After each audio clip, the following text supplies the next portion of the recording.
जय हिंद, जय भारत, जय उत्तराखंड, जय जवान, जय किसान, जय संविधान, जय नागरिक शक्ति, जय युवा शक्ति, जय मातृशक्ति। आज का यह संवाद संपूर्ण मानव समाज के लिए और नारी शक्ति के लिए है। हम इस समाज में नारी क्रांति और मानव चेतना को जगाना चाहते हैं। सबसे पहले मैं संपूर्ण नारी शक्ति के गलतफहमी दूर कर देना चाहती हूँ कि मेरी माँ बहन बेटियों, आपको मैं आपकी वास्तविक ज़िंदगी से रूबरू कराना चाहती हूँ और आपसे दो टूक कहना चाहती हूँ कि इस संसार में आपका कोई भी अपना नहीं है कि जो आपके लिए लड़ सके, भिड़ सके, आपके लिए न्याय की मांग कर सके या न्याय की स्थापना कर सके। वो भी नहीं जिन माँ बापों ने आपको जन्म दिया दुख के समय में, वो भी आपके साथ बहुत से बार खड़े नहीं होते हैं। खड़े कहाँ से होंगे? वो यदि उन्हें पुत्र की आकांक्षा होगी तो आपको मारने के लिए भ्रूण हत्या कर देते हैं। आपको मारने के लिए कोख में ही साजिश रच देते हैं। वो भाई बहन भी आपके नहीं होते जिनके लिए आप बचपन से लेकर के यौवन अवस्था खपा देते हैं। छोटी छोटी चीज़ों की आप ख्याल रखते हैं कि इसकी भुक्तभोगी हम स्वयं भी हैं एक बहन के रूप में, कि भाई के लिए खाना बनाना है, कपड़े धोने हैं, ये करना है, वो करना है। माँ बाप के लिए, क्योंकि बेटी हैं, हर वह काम किया माँ बाप के लिए जो एक बेटी को करना चाहिए। भाई बहनों के लिए हर वह काम किया जो एक बहन को करना चाहिए। और बदले में हमेशा हमको यही मिला, दबाना कि तुम नहीं करोगे तो हम ये कर देंगे, तुम नहीं करोगे तो हम वो कर देंगे। कभी किसी ने ये नहीं कहा होगा कि हम तुम्हारे लिए ये करेंगे, हम तुम्हें पढ़ाएंगे, आगे बढ़ाएंगे, तुम बिंदास आगे बढ़ो, हम तुम्हारे साथ खड़े हैं। नहीं, ससुराल से लेकर मायके से लेकर के ससुराल तक हर किसी का यही शब्द होता है, यदि तुम ऐसा करोगे तो हम ऐसा कर देंगे। यानी कि हमें ब्लैकमेल किया गया, हमारा इस्तेमाल किया गया, हमें रोकने की कोशिश की जाती है सिर्फ इसलिए ताकि उन्हें बेनिफिट मिल सके। यदि जब हम बचपन की बात करें तो बचपन में क्योंकि पितृसत्ता है और पितृसत्ता समाज में पुरुषों को महत्व दिया जाता है कि भाइयों द्वारा कहा जाता है यदि हमारे लिए ये नहीं करेंगे तो हम ये कर देंगे। कुछ भी मतलब कुछ भी उनका जो भी उनकी इच्छा को पूरी करनी होती थी। और बहनें इतने हम नादान कि अपने भाइयों के लिए अपनी इच्छा को हमेशा मार देते थे। चाहे कौतिक की भी बात हो, भाई कहते थे कि तू आ रही है तो मैं नहीं जाऊंगा, तो हम नहीं जाते थे क्योंकि कहीं हमारी वजह से मेरा भाई कौतिक नहीं जाएगा। तो यदि पढ़ने जा रही है ना तो मैं नहीं पढ़ूंगा। हम फिर इसलिए चुप रहते थे कि हमारा भाई अनपढ़ न रह जाए। यदि तू वहाँ पे जाएगी तो हमने बचपन से ही अपनी इच्छाएं इसलिए दबाई ताकि हमारे भाइयों की इच्छा ना दबे। बचपन से ही अपनी हर जो हमारे अंदर टैलेंट इसलिए दबाया ताकि हमारे माँ बाप पे बोझ न बने। उसके बाद शादी हुई, अपनी हर इच्छा इसलिए दबाई ताकि जो तथाकथित समाज है, समाज में ससुराल वालों के नाक जो है दिखावटी नाक मिट्टी में न मिले। तो कह सकती हूँ कि हमारे मातृशक्ति के साथ जन्म देने वाले माँ बाप, हर वक्त भाई के लिए खड़े होने वाले भाई, हर वक्त अपने पति के लिए खड़े होने वाले हम महिलाएं, तो हमारे साथ ना भाई खड़े होते हैं, ना माँ बाप खड़े होते हैं, ना अपने द्वारा जन्म दिए गए बच्चे खड़े होते हैं, न ससुराल पक्ष अपने सास ससुर खड़े होते जिनके लिए हम 4 बजे उठ जाते हैं, ना पति खड़े होते हैं जिनके लिए हम अपना मायका छोड़ के आते हैं, बच्चों के लिए अपना सब कुछ त्याग देते हैं, ससुराल के लिए सब कुछ त्याग देते हैं। हमेशा यही शब्द रहा है सबका कि तुम जाओगे, तुम करोगे तो हम ये नहीं करेंगे, हम वो नहीं करेंगे। बहुत से बार ऐसे भी ब्लैकमेल महिलाओं को किया गया कि तुम हमारे मरा हुआ मुंह देखोगे। कभी हमने यह नहीं सोचा कि तुम्हारी इच्छा पूरी करने के लिए हम तुम्हारे मरा हुआ मुंह क्यों देखेंगे। हमारी इच्छाओं का क्या, हमारे टैलेंट का क्या, हमारा न्याय का क्या, हमारे अधिकारों का क्या, हमारे स्वास्थ्य का क्या, हमारे जीवन का क्या, हमारी इज्जत का क्या। तुम्हारी वजह से हमारी इज्जत कैसे दाव पे लगेगी, हमारी वजह से तुम्हारी इज्जत कैसे दाव पे लगेगी। इन तमाम चीज़ों पे मैं पिछले 25-26 सालों से लगातार स्टडी कर रही हूँ, बुकों की नहीं, उन चीज़ों की, उन रिश्तों की, उन समाज की। यहाँ तक कि जिस समाज के भय से हम अपने टैलेंट रोक देते हैं, अपनी आवाज़ नहीं उठाते हैं, अपने अधिकारों का हनन कर देते हैं, वह समाज भी हमारे साथ खड़ा नहीं होता है। आज भी आप बताइएगा कि LUCC से पीड़ित हमारी माँ बहन बेटियाँ हैं, कितना आपके माँ बाप आपका साथ निभा रहे हैं, कितना आपके बच्चे आपका साथ निभा रहे हैं, कितना आपके सास ससुर आपके साथ निभा रहे हैं, कितना आपका पति आपके साथ निभा रहा है, कितना आपका समाज आपके साथ निभा रहा है, कितना आपका शासन प्रशासन आपके साथ निभा रहा है, कितना आपके सरकारें, जनप्रतिनिधि, जात धर्म, कौन आपके साथ खड़ा है। मुझे दूर दूर तक कोई भी नज़र नहीं आता जो आपके साथ खड़ा हो। हाँ, आपको इस्तेमाल करने के लिए, आपको ब्लैकमेल करने के लिए हर कोई खड़ा होता है। तब इन्हें यह नहीं दिखता कि आपकी इज्जत मिट्टी में मिल जाएगी, तब इन्हें यह नहीं दिखता कि आपको तकलीफ़ होगी, तब इन्हें यह नहीं दिखता कि आप गलत जगह फंस जाओगे। जब कोई प्रेमी प्रेमिका को भगा ले जाता है साथियों, तब पुरुष यह नहीं सोचता कि इसकी इज्जत पे बात आ जाएगी। जब कहीं पे भी आप देखोगे कि पितृसत्ता की इच्छा पूरी करनी होती है, वो किसी भी प्रकार की इच्छा हो, वो इच्छा भ्रूण हत्या की हो, वो इच्छा दहेज प्रथा की हो, वह इच्छा बलात्कार की हो, वह इच्छा चुनाव लड़ने की हो, वह किसी भी प्रकार की उनकी इच्छा जो हो, वो अपनी इच्छा पूरी करने के लिए तब कभी नहीं सोचता कि महिलाओं को तकलीफ़ होगी, महिलाओं के साथ अन्याय होगा, महिलाएं गलत जगह में फंस जाएगी, उनको फ्रस्ट्रेट होगा, कई प्रकार की चीज़ें हो सकती हैं। जैसे LUCC कंपनी में आप फंसे हैं, तो जिस किसी व्यक्ति ने भी आपको फंसाया है तो उसने तब नहीं सोचा कि महिलाएं जब इसमें फंसेंगी तो उन्हें तकलीफ़ होगी, वो घर से बर्बाद होंगी, वो मानसिक तौर पे, शारीरिक तौर पे, सामाजिक तौर पे, किसी न किसी तौर पे प्रताड़ित होंगे। तब किसी ने नहीं सोचा। लेकिन जब आज महिलाएं अपने अधिकारों के लिए लड़ रही हैं तो परिवार से भी रोका जा रहा है, शासन से, प्रशासन से, सब जगह से महिलाओं को रोका जा रहा है। कोई महिलाओं के साथ खड़ा नहीं है, फिर भी महिलाएं गलतफहमी में जी रही हैं। तो मैं संपूर्ण मातृशक्ति से मैं कहना चाहूँगी कि आप अपने गलतफहमी से बाहर निकलें और अपने अधिकारों के लिए लड़ें और अपने लिए ज़मीन तैयार करें। अगर आप दूसरों की ज़मीन से दहाड़ोगे तो तुम्हें हमेशा उखाड़ फेंका जाएगा। वो चाहे सतयुग की बात हो, माँ अहिल्या के साथ, त्रेतायुग की बात हो, माँ सीता के साथ, द्वापर की बात हो, माँ द्रौपदी के साथ, कलयुग की बात हो, तमाम प्रकार के सती प्रथा में जलती हुई महिलाएं, भ्रूण हत्या में मरती हुई बेटियां, दहेज प्रथा में धधकती बहुएं, तमाम फ्रीजों में कट करके पैक करती प्रेमिका, वैश्यालयों में मरती दम तोड़ती महिलाएं, सब जगह यह समाज तुम्हारे लिए नर्क पैदा कर रहा है, सिर्फ पितृसत्ता की इच्छा पूरी करने के लिए। अब आपको तय करना होगा कि आपकी इच्छा क्या है आपकी इच्छा। वीडियो लंबी होगी, आपको पूरा वीडियो सुनना होगा। अब महिलाओं को अपने अधिकारों के लिए, अपने अस्तित्व के लिए काम करना होगा।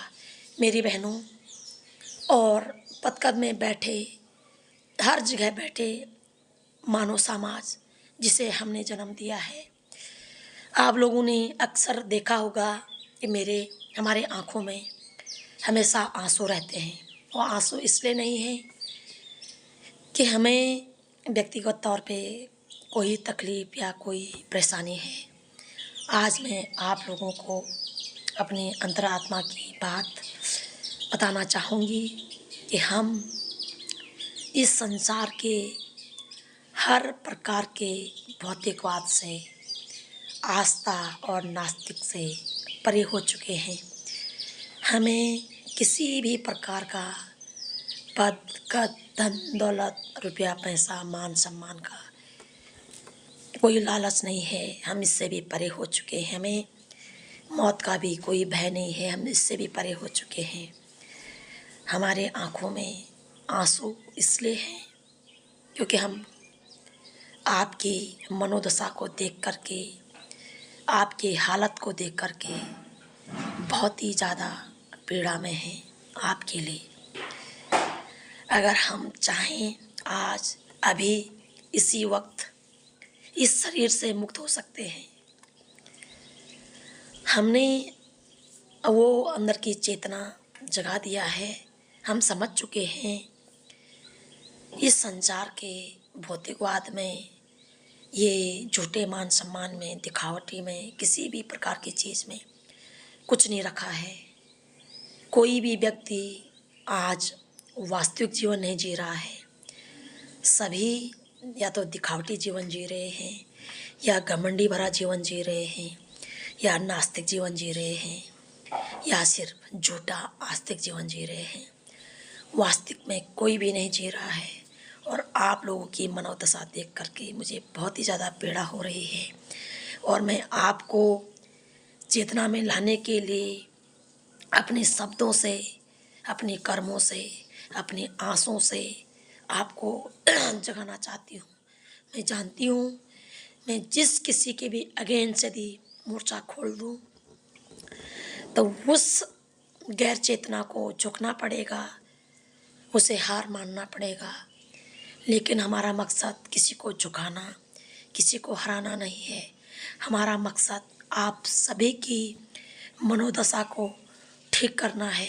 वो सबकी मनोदशा, वो चाहे सड़क पे झाड़ू मार रहा, दीनहीन हालत में हो, या पदकद में बैठा घमंडी और दिखावटी हालत में हो, दोनों की हालत एक जैसी है। और मुझे दोनों को देख करके बहुत ही ज़्यादा पीड़ा हो रही है।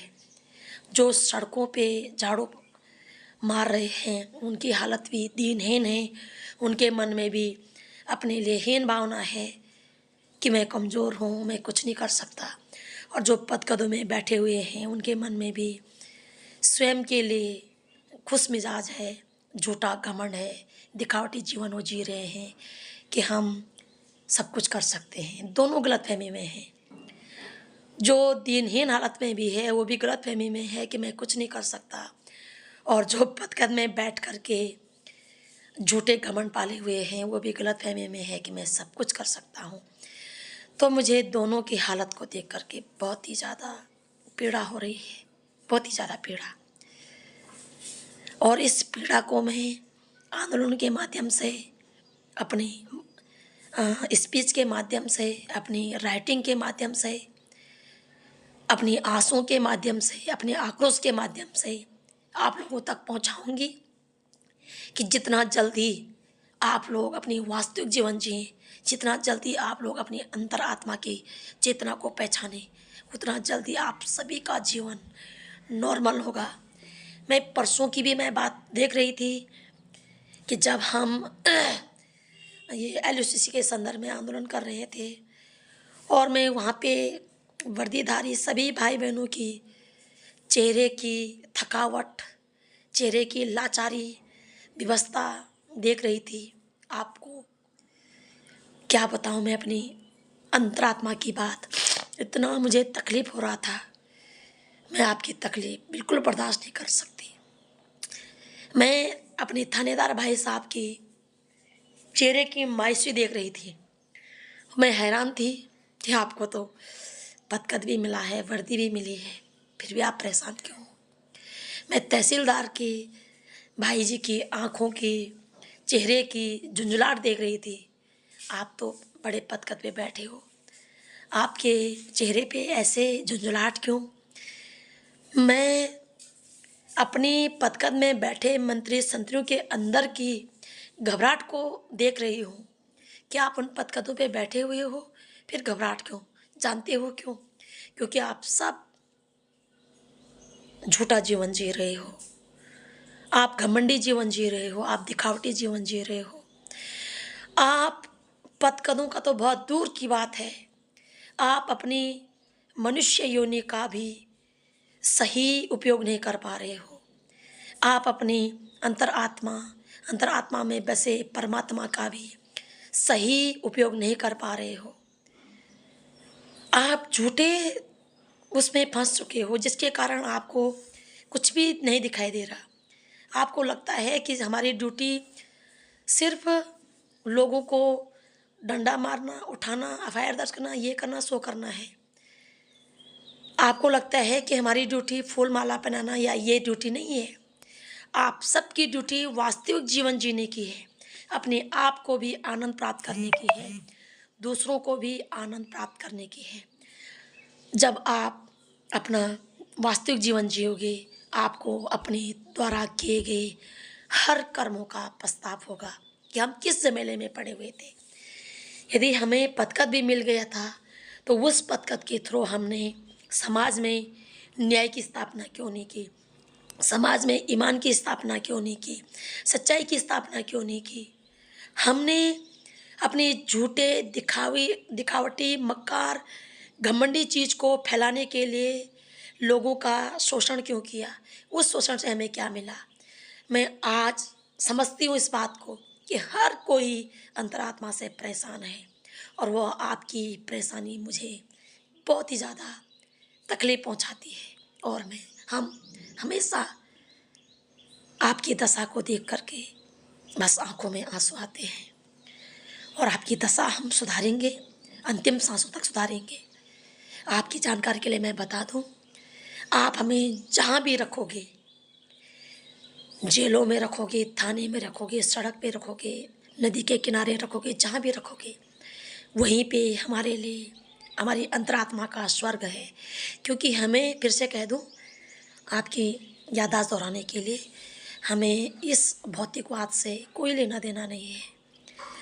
जिस दिन हमारी अंतरात्मा की आवाज़ आप सब तक पहुंचेगी, उस दिन इस देश में कई पाखंडवाद का, कई घमंडवाद का, कई दिखावटीवाद का भ्रम टूट जाएगा। सब अपने आप को नॉर्मलाइज करेंगे, सरल जीवन जीने के लिए अग्रसित होंगे, और मैं इसी राह पे आपको चढ़ाना चाहती हूँ। हम बचपन से ही इन विषय पे मनन कर रहे हैं अपने अंतरात्मा के, और जब हमें अपनी अंतरात्मा की चेतना के विषय में ज्ञान प्राप्त हुआ, और हमें एहसास हुआ कि किस प्रकार से हम इस काम को कर सकते हैं बिना किसी को हानि पहुंचाए, बिना किसी को हराए, बिना किसी को नीचे गिराए, बिना किसी को नीचे दिखाए। तो हमें एहसास हुआ कि हम लिखने के माध्यम से, हम आंदोलन के माध्यम से, हम स्पीच के माध्यम से, कभी कभी हम आंसू के माध्यम से, कभी कभी आक्रोश के माध्यम से आप सभी के अंदर की जो चेतना है उसे जगाएंगे, और मानव समाज का कल्याण करेंगे, नारियों के अंदर क्रांति भरेंगे, और संपूर्ण जितने भी धरती में मनुष्य हैं, जितने भी मनुष्य के द्वारा पदकद बनाए गए हैं, इन सब का सदुपयोग आपके हाथों से कराएंगे। हम सत्य हैं, हम चेतना हैं, और सत्य और चेतना सही राह दिखाता है। सत्य और चेतना का अर्थ बदला लेना, नीचा गिराना, किसी को नीचा दिखाना नहीं है। सिर्फ और सिर्फ आपके अंदर की चेतना को जगाना, आपकी मनोदशा सुधारना, आपके अंदर के उस नकारात्मक सोच को, उस झूठे भ्रम को, उस झूठे घमंड को, उस मनमानी को तोड़ना है। और उसके लिए हम हमेशा तैयार हैं, हर चीज़ तैयार हैं। क्या मैं आपको कहूँ, आने वाले भविष्य में यदि उस परम सत्य की ओर भी आपको ले जाना पड़े, हम आकर्षित हैं, क्योंकि ये सिर्फ हमारे द्वारा मुमकिन नहीं है, क्योंकि हम माध्यम हैं और यह सत्य है। यदि आप चाहो तो आप उस परम ज्ञान को प्राप्त कर सकते हो। ये सृष्टि का नियम है, जो भी पढ़ेगा उसे ज्ञान प्राप्त होगा, जो खाएगा पेट उसी का भरेगा, जो भी कर्म करेगा उसका फल उसी को मिलेगा। हम लोग एक माध्यम बन सकते हैं, एक राह बन सकते हैं। अपने स्थिति सुधारने की जिम्मेदारी आपकी है, आप सबकी है, और उसके लिए हम तत्पर हैं। हर विषय के लिए, हर फ्रंट पे तत्पर हैं। चाहे हमें वह फ्रंट अध्यात्म के तौर पे करना पड़े, लिखावटी के तौर पे करना पड़े, जिस भाषा में कह सकती हूँ कि आप समझें, क्योंकि इस समय वर्तमान समय में मनुष्य भौतिक भाषा में समझेगा, राजनीतिक भाषा में समझेगा, आंदोलन की भाषा में समझेगा, आक्रोशित के भाषा में समझेगा, विरोध की भाषा में समझेगा। क्योंकि जो अध्यात्मिक भाषा में आपको समझाऊंगी, आप लोग अभी उस भाषा को समझने के लिए, उस वास्तविकता को समझने के लिए अभी तैयार नहीं हो। अभी आप सब झूठे भ्रम में जी रहे हो, चाहे वो मातृशक्ति हो, चाहे पदकद में बैठे हमारी ब्यूरोक्रेसी हो, हमारा शासन हो, हमारा प्रशासन हो, हमारे नेतागण हो, हमारे धर्मगुरु हो, हमारे जितने भी न्यायालय में बैठे अधिकारी जजगण, हमारे जज साहब, हमारे वकील साहब, जो कुछ भी पूरे सिस्टम में बैठे हुए हैं, सबके अंदर भारी दुनिया का भौतिक ज्ञान तो है, लेकिन अंतरात्मा का वास्तविक ज्ञान नहीं है। अन्यथा कभी भी किसी भी प्रकार का अन्याय कभी नहीं होता, कभी नहीं होता साथियों। हमारी उम्र 39 साल हो चुकी है और हम लगभग जब से होश संभाला है इसी विषय में अपने अंतरात्मा का मनन कर रहे हैं। आखिर क्यों इस संसार में हो रहा है, और हमारी अंतरात्मा से एक ही आवाज़ निकल रही है कि वास्तविक जीवन कोई भी नहीं जी रहा है, सब भ्रम में जी रहे हैं, सब झूठी आस्था में जी रहे हैं और झूठी नास्तिकता में जी रहे हैं। सबको लगता है कि हमें दूसरे को नीचे गिराना है या फिर दूसरे से ऊपर उठना है, जबकि सच्चाई यह है, इस धरती में न कोई बड़ा है न कोई छोटा है, न कोई ऊंचा है न कोई नीचा है, न कोई किसी का अधिकार छीनने के अधिकारी है, न कोई किसी का शोषण करने का अधिकारी है। सब एक समान है। जब सब एक समान है, फिर ये लड़ाई झगड़ा, घिसी पिटी, तू मैं किस बात का, ये शोषण किस बात का, ये भ्रष्टाचार, अत्याचार, घमंड, हीन भावना, दुराचार किस बात का। सबको जीने का अधिकार है, सबके अंदर उस परमात्मा का वास है, सबके अंदर वास्तविकता है। उस वास्तविकता तक पहुंचाना, उस चेतना तक पहुंचाना हमारी नैतिक जिम्मेदारी है आपको, और उसके लिए हम आकर्षित हैं। आशा उम्मीद करती हूँ कि आप सभी सम्मानित भाई बहन हमें समझेंगे। और फिर से मैं कह दूँ कि हमारे आंसू आपके लिए हैं। यदि हम चाहें आज अभी इसी वक्त पूरे संसार से रिश्ता ख़त्म करके अपने परम धाम को प्राप्त कर सकते हैं, लेकिन फिर वही इकलौता हमें क्या फ़र्क पड़ेगा कि हम आंतरिक तौर पे, हमारा शरीर ही स्वर्ग है साथियों, और हम सचमुच में उस स्वर्ग को प्राप्त कर चुके हैं। हमें इस अदर चीज़ की कोई लालच नहीं है। कोई हमें क्या तकलीफ़ पहुंचाएगा, हमें लालच ही नहीं है कि कोई हमें मान देगा, सम्मान देगा। जो खुद का ही जीवन नहीं जगा पाया, जो खुद की ही चेतना नहीं जगा पाया, वो हमें क्या सम्मान देगा। जो अपने अधिकारों के लिए नहीं जाग पाए, वो हमें क्या अधिकार देगा। और यह नहीं है कि जो पदकद में बैठे हुए हैं वो अपने अधिकारों के लिए जागरूक हैं। कोई अपने अधिकारों के लिए जागरूक नहीं है साथियों। मनुष्य की दशा बहुत ही ज़्यादा बुरी हो चुकी है। पदकद में बैठे लोग भी अपने अधिकारों के लिए जागरूक नहीं हैं, वो अभी किसी न किसी दबाव में हैं। जूनियर सीनियर के दबाव में है, सीनियर उसके सीनियर के दबाव में है, वो उससे सीनियर के दबाव में है, वो उससे सीनियर के दबाव में है। और जो सबसे सीनियर है वो अपने घमंड के दबाव में है, अपने दिखावटी जीवन के दबाव में है, अपने खुश मिजाज के दबाव में है। कोई भी स्वतंत्र जीवन नहीं जी रहा, कोई भी आज़ादी से नहीं जी रहा है। हर कोई किसी न किसी गलतफहमी के दबाव में है, किसी न किसी झूठे जीवन के दबाव में है। हम आप सभी को इस दबाव से मुक्त करना चाहते हैं और मैं जानती हूँ एक दिन आप सब स्वयं मुक्त होना चाहोगे और वह हम लोग उस राह पे आगे बढ़ रहे हैं। मेरे भाई बहनों, आप लोग हमारी तरफ से निश्चिंत रहें। हम किसी को बदला लेने के लिए, नीचे गिराने के लिए, हराने के लिए नहीं मैदान में उतरे हैं, आपके अंदर की चेतना को जगाने के लिए। और हमारे आंसू आपकी दुर्दशा को देखकर है। फिर से मैं यही कहूँगी, हम सत्य हैं, चेतना है, और सत्य और चेतना का मकसद किसी को हराना, नीचे झुकाना नहीं, आपको राह दिखाना, आपके जीवन में उजाला करना है। सूर्य का काम आपके जीवन में उजाला करना है।